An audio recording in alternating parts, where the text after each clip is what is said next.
তোলপাড় এখন হিরণ নামটা বলবো পুরোটা, অবশ্য ওয়াইটিতে এসে গেছে। অভিনেতা এবং বিজেপির বিধায়ক, উনি দ্বিতীয় বিয়ে করেছেন, ওনার মেয়ে আছে এবং স্ত্রী বর্তমান, এবং সেখানে স্ত্রী অনন্দিতা কিন্তু বিস্ফোরক অনেক জায়গায় বলছেন। এবং ব্যাপারটা হচ্ছে এইগুলো বলতে গিয়ে ওনার যে কী পরিমাণ কষ্ট হচ্ছে সেটা আমরা বুঝতেই পারি। তবে উনি এইগুলোর মধ্যে দিয়ে যাচ্ছেন অনেক দিন আগে থেকে। আমি এই ব্যাপারটা নিয়ে একটু ভিডিও করতে চাই, কারণ আজকাল কি হচ্ছে জানো তো, এগুলো আসছে তো ওয়াইটিতে, আজকাল তোমার ফেসবুক ওয়াইটি সব ব্যাপারগুলো কিন্তু মিলেমিশে যাচ্ছে, সোশ্যাল মিডিয়া এক হয়ে যাচ্ছে। তো প্লিজ তোমরা এই ভিডিওটা দেখে নিও। আমি জানি না তোমরা কতটা ইন্টারেস্টেড হবে। ভাবতে পারছি না, আমি যা যা কথা শুনছি যে ইয়ে করেছে, তোমার কি বলে, একটা পলিসি নিয়েছে, সেখানে 3 জনের নাম দিয়েছে, বাচ্চাটার নাম পর্যন্ত। মানে যদি ওনার স্ত্রী বলছে যে যদি কিস্তি দিতে না পারে তাহলে 3 জনই এফেক্টেড হবে, ছোট বাচ্চাটা সত্য।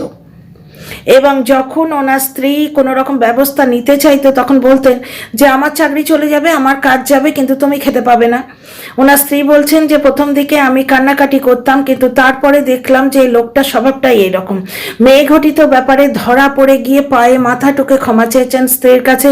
48 বছরের বিবাহিত পুরুষের সঙ্গে একটা অল্প বয়সী মেয়ে বেডরুমে ঢুকে কীর্তি কারখানা করছে, এটা ওনার স্ত্রী প্রথমে বুঝতে পারেননি। দিদি হিসেবে ছোট বোনের মতো মিশেছিলেন, নেল আর্ট নিয়ে ওনাদের মধ্যে কথাবার্তা হতো, ঠিক আছে, এবং বিভিন্ন ইন্টারভিউতে উঠে আসছে। এবং একটা জিনিস হচ্ছে, আমাদের সময়ও এটা ছিল সিটি কলেজে, আমি সিটি কলেজে পড়িনি কিন্তু সিটি কলেজেও এই নিয়মটা ছিল। সেটা হচ্ছে স্টুডেন্ট অ্যাসোসিয়েশন, যারা কলেজে আছে স্টুডেন্ট অ্যাসোসিয়েশন বা তোমার ওই গ্রুপে যারা আছে, মানে স্টুডেন্টদের মুখপাত্র হিসেবে যে গ্রুপটা তৈরি হয়, তারা কিন্তু একজনের মধ্যে কোনো সম্পর্ক করতে পারবে না, এরকম একটা নিয়ম আছে, যেটা কিন্তু অন্য একটা পডকাস্ট থেকে উঠে আসছে যে এটা দলেরও নিয়ম। তো যাই হোক, হিরণ বাবুর সম্বন্ধে যা যা শুনছি আমি তোমাদের বলছি। কি অদ্ভুত না, একটা বিয়ে থাকা সত্ত্বেও আর একটা বিয়ে কি পায় গো, বিয়ে কি জিনিসটা সেটা তো জানা হয়ে গেল। অবিবাহিত মেয়ে পুরুষরা এরকম যদি ভুল করে তবু ঠিক আছে, সন্তান আছে, সন্তানের প্রতিও দায়বদ্ধতা নেই।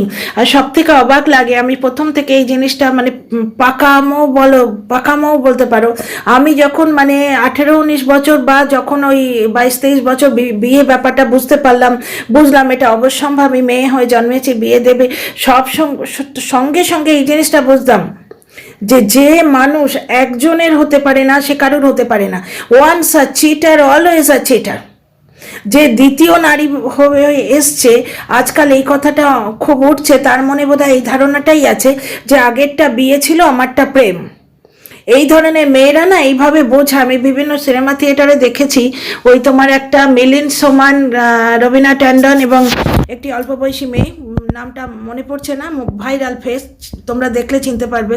সেখানে জিজ্ঞেস করছে, তোমার রবিনা ট্যান্ডন জিজ্ঞেস করছেন যে আমাদের 20 বছরের দাম্পত্য জীবন আর তোমার এই 6 মাসের প্রেম, সেটা ভেঙে দেবে? তখন মেয়েটি বলছে যে তোমাদের বিয়ে, that is marriage and this is love. এর অল্প বয়সী মেয়েদের এইভাবেই বোঝানো হয় যে ওটা বিয়ে, ওটা একটা সমঝোতার, এটা হচ্ছে প্রাণের জিনিস। কিন্তু আমি প্রথম থেকে ভাবতাম কি জানো, যে স্ত্রীর হয় না, অগ্নিসাক্ষী করে বিয়ে করা স্ত্রীর হয় না, সে অন্য দ্বিতীয় স্ত্রীর কখনোই হতে পারে না। যার জন্যে যখন আমি আমার হাজব্যান্ডকে দেখতাম বাবা মার কেয়ার করছে, আমার ভালো লাগতো যে মায়ের কেয়ার যে করে না সে স্ত্রীকে কি দেখবে। যে বাবা ভগবান তুল্য, বাবা মা নিজেরা যেমন হোক সন্তানের কাছে তারা ভগবান তুল্য, তো ভগবান তুল্য বাবা মার যারা যে হয় না, সে পরের বাড়ি থেকে আসা স্ত্রীটির কি হবে। আমার খুব ভালো লাগতো, আমি নিজেও মানে সম্মান করি আমার শ্বশুর শাশুড়িকে, এবং আমার স্বামী যখন সম্মান করেন ওদের, মানে সম্মান করতেন, এখন তো ওনারা নেই আমাদের মধ্যে, তো তখন খুব ভালো লাগতো যে একজনের হয় সে কিন্তু অন্যজনেরও হয়। আর যার এই কারুর হওয়া এই বোধটাই নেই, বুঝতে পারছো, যে মায়ের হয় না সে বউয়ের কি হবে, যে বউয়ের হয় না সে মানে পরকিয়া করে গার্লফ্রেন্ডের কি হবে, অগ্নিসাক্ষী করা বউয়ের যে হয় না, সন্তানের যে হয় না, পাশের বাড়ির একটা ছোট বাচ্চা দেখে আমরা অ্যাটাচ ফিল করি, রাস্তায় ঘাটে কোনো বাচ্চা দাঁড়িয়ে আছে দেখলে টেনে নিয়ে কোলে বসাই। আজকাল তো ভয়ে বসাই না, এক্ষুনি না বলে বাচ্চা চোর, যা যুগ পড়েছে না। আগে কিন্তু কোনো বাচ্চা দাঁড়িয়ে আছে মেট্রোতে দেখলে আয় বাবা কোলে আয় বলে কোলে বসাতাম। এখন ভয়ে বসায় না, বুঝতে পারছো? ওর মাকে জিজ্ঞেস করি নেবো কোলে, সে যদি বলে নাও তখন নি, আগে হলে আমি টেনে নিয়ে কোলে বসাতাম। এইরকম যেখানে আমাদের ফিলিং, সেখানে নিজের সন্তানের যে হতে পারে না, ওই পরস্ত্রীটি মানে পরস্ত্রী নয়, মানে ওই যে অন্য যে দ্বিতীয় হিসেবে ওখানে এসছে, সে কি দেখে আসে আমি তো বুঝতে পারি না, তারা এত বোকা কেন হয়। প্রচুর পডকাস্ট উঠে আসছে, মানে ভদ্রমহিলা বলছেন আর কি, উনি বলছেন উনি রেকর্ড করছিলেন, গান রেকর্ড করছিলেন, তখন ওনাকে কেউ বলে যে এটা কি কোনো রকম প্র্যাঙ্ক হচ্ছে, এটা কি হিরণদার এই ধরনের কি ছবি আসছে। তখন ও খুলে দেখে যে হিরণ চ্যাটার্জি বেনারসের ঘাটে ওইরকম জায়গায় বিয়ে করেছে এবং বিবাহিত অবস্থায় যে ফটোগুলো সেগুলো হিরণ চ্যাটার্জি শেয়ার করেছে। সব থেকে খারাপ লাগছে, পডকাস্ট দিচ্ছে, সেখানে মেয়েটাকে জিজ্ঞেস করছে আর তোমার কেমন লাগছে। মেয়েটা বলছে আমি কি বলবো, যে আমার মা পাশে বসে কাঁদছে কিছু ফটো শেয়ার করে, আমি ফটোগুলো দেখে মানে আমার দেখলাম, জানতে পারলাম আমার বাবা আবার বিয়ে করেছে, এবং একটা মেয়ে হিসেবে আমি কী বলতে পারি, আমি যখন অন্যদের বাবাদের দেখি তখন মানে হ্যাঁ আমার বাবার কী ছিঁড়ি। তো মানে রীতিমতো বিয়ে থাকাকালীন উনি বিয়ে করেছেন, এবং ওনারা যে কমপ্লেক্সে থাকেন ওটা প্রচুর সিকিউরিটি, মানে ওই মা মেয়ে যে কমপ্লেক্সে থাকেন প্রচুর সিকিউরিটি, সেখানে সিসিটিভি ক্যামেরায় দেখা যাবে যে হিরণ কতদিন ওদের সঙ্গে ছিলেন, 2025 অবধি নাকি ওদের সঙ্গে ছিলেন। ওনারা বলছেন, উকিল কথা বললেন ওদের হয়ে, ওনারা কালকের যে ব্যাপারটা সোশ্যাল মিডিয়ায় এসছে, মানে হিরণ চ্যাটার্জি যে ফটোগুলো শেয়ার করেছে ঋতিকা এবং হিরণের বিয়ের, সেই ফটোগুলোর ওপর ওনারা ব্যবস্থা নিয়েছেন, ঠিক আছে? বাকিটা বেশিটা ওনারা বলতে চাইছেন না, বলছে প্রসিডিংস এগো তারপরে বলবো। এবার বাইরের লোকেরা বলছে যে কি অত্যাচার, এত বড় মেয়ে রয়েছে, পরকিয়া করছে, মানসিক অত্যাচার। মেয়েটার দেখো কলেজে হিউমিলিয়েশন সহ্য করতে হচ্ছে, তো এমন কি থাকে যে একটা বিয়ের বাইরে গিয়ে একটা অল্প বয়সী মেয়েকে বিয়ে করতে হয়। দেখো বিয়ের পর স্ত্রী পুরনো হবেই, আজকে নতুন যে রয়েছে সেও তো একদিন পুরনো হবে, সুতরাং একটা টাইমের পর আগের স্ত্রী পুরনো হয়ে গেছে বলে নতুন স্ত্রী নিয়ে এসো, এটা খুবই বাজে কথা। আর ওনার স্ত্রী বললেন যে 2021-এ ভোট হয়েছিল, তখন কিন্তু হিরণ এই মহিলাকে চিনত না, এবং ও একটা পোস্ট লিখেছে, তাতে একটা অসুখের কথা লিখেছে, ক্যান্সার না কীরকম একটা অসুখের কথা লিখেছে, এবং এইভাবে ও সিম্প্যাথি চাইছে, এবং অনেকে নাকি সিম্প্যাথিটি খুঁজছেও। মানুষের মন কি বলবো, মানে আজকালকার নেটিজেনদের মতামতের কোনো ছিঁড়ি আছে। কোনো বিয়ে হয়নি, এটা পরকীয়ার পর্যাতেই পড়ে, এবং ডিভোর্স নেবার কথাই উনি বলছেন। থানায় সমস্ত প্রমাণ এনে উনি থানায় জমা দিয়েছেন, মানে হিরণ চ্যাটার্জির স্ত্রী, এবং হিরণ চ্যাটার্জির স্ত্রীর অ্যাকচুয়ালি 25 বছর ঘর সংসার হয়ে গেছে। হিরণ চ্যাটার্জির মেয়ে বলছে, মেয়েকে জিজ্ঞেস করছে বাবার জন্যে আপনার কি মেসেজ থাকতে পারে, এই সাংবাদিকরা জিজ্ঞেসও করে। বাবা বিয়ে করে সোশ্যাল মিডিয়ায় ফটো ছেড়েছে, মেয়েকে জিজ্ঞেস করছে বাবাকে কি মেসেজ দেবে। মেয়ে বলছে যে you failed as a father and husband, বাবা এবং স্বামী হিসেবে সম্পূর্ণ ব্যর্থ, এটাই ওনার মেয়ে বলছে।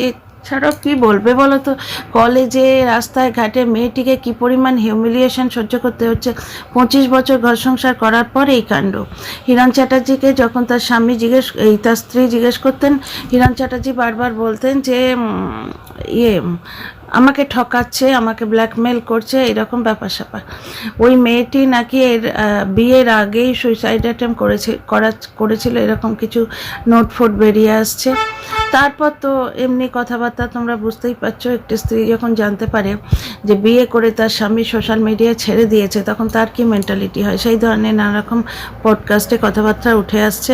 ওনারা আইনি ব্যবস্থা নিয়েছেন, ঠিক আছে, আইনি ব্যবস্থা নিয়েছেন, এবং এর আগে উকিলের একটা চিঠি এসেছিল, যেটা তোমার ওই অনিন্দিতার উকিল বলছেন যে ওটা কোনো সামন্স নয়, একটা উকিলের চিঠি এসেছিল, ডিভোর্স হয়নি ওদের।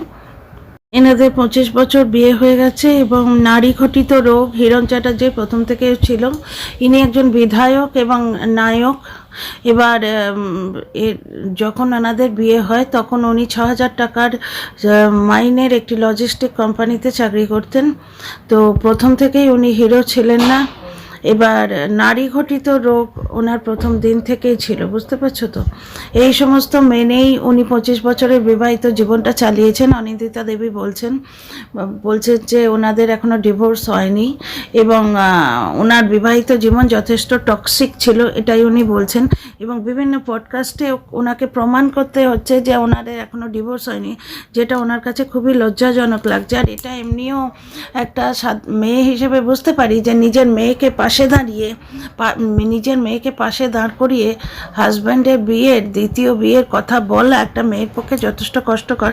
যদিও ওর হাজব্যান্ডের এই নারী ঘটিত যে রোগটা ওটা ছিল, এর আগে বহু মেয়ের সঙ্গে নাকি সম্পর্ক হয়েছে বলছেন। চ্যাটার্জি নিজের মেয়ের থেকে 2 বছরের বড় একটি মেয়ের সঙ্গে বিয়ে করেছেন এবং নিজের স্ত্রীকে প্রডিউসার ডিরেক্টরদের সামনে দিদি বলে পরিচয় দিতেন। নিজের স্ত্রী এবং 5 মাসের শিশু সন্তানকে দেখিয়ে প্রডিউসারদের বলতেন, এ আমার দিদি এবং দিদির মেয়ে। এবং স্ত্রী কান্নাকাটি করলে বলতেন যে তুমি কাঁদছো কেন। এইগুলো নিয়ম, সিনেমায় অ্যাক্টিং করতে গেলে বউ বাচ্চাকে এভাবেই পরিচিতি দিতে হয়। এবং মানুষের কীরকম মানে হৃদয়হীনতা দেখুন, লোকে বলছে হিরোর বউ হবে আর এসব সহ্য করবে না, মানে হিরোর বউ হতে গেলে স্বামীর এই পরকীয়াগুলো মেনে নিতে হবে। মানে পুরো ওয়াইটি এখন তোলপাড়। শোভন বৈশাখীর পর এই পরকীয়াটা নিয়ে তোলপাড় একদম পুরো। এবং অনিন্দিতা যেটা বলছেন, স্বামীর দ্বিতীয় বিয়ে নিয়ে অত্যন্ত বিস্ফোরকভাবে উনি পডকাস্টে জবাবগুলো দিচ্ছেন এবং বিভিন্ন জায়গায় ওনার নিন্দে করে বেড়াতো। বিবাহিত এটা বলা যাবে না, স্ত্রীকে বুঝিয়েছিলেন, মানে অনিন্দিতাকে বুঝিয়েছিলেন যে আমি বিবাহিত, এটা লোকে জানতে পারলে হিরো হিসেবে আমার কদর থাকবে না। এইরকম নানা রকম কথা দিয়ে ভর্তি ওনার বিস্ফোরক সাক্ষাৎকারগুলো। যাই হোক, একজন মানে নারী হিসেবে সোশ্যাল মিডিয়ায় আরেকটি সংসার এইরকম তিক্তভাবে শেষ হতে যাচ্ছে দেখে মোটেই ভালো লাগছে না। এই কিছু তথ্য আপনাদের সামনে তুলে ধরলাম।